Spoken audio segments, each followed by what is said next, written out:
Naaresto ng mga tauhan ng Criminal Investigation and Detection Group Region 11 at Special Operating Team si Attorney Lloyd Christopher Lau ngayong araw sa Ecoland, Davao City.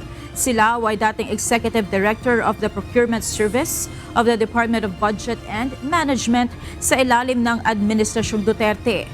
Nahaharap siya sa kasong paglabag sa Anti-Graft and Corrupt Practices Act, bunsod ng umano'y maanumalyang pagbili ng nasa 4 na bilyong pisong halaga ng COVID-19 test kits noong kasagsagan ng pandemya. Welcome naman kay Senadora Risa Ontiveros ang pagkakahuli kay Lau upang maharap na niya ang mga kasong isinampa laban sa kanya.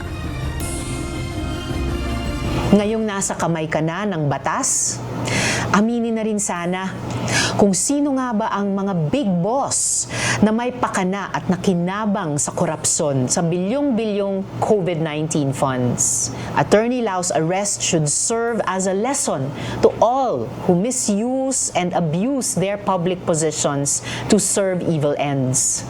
Anumang pagtatago at pagmamagic ninyo, hindi nyo maiiwasan ang pananagutan ninyo sa batas at sa bayan.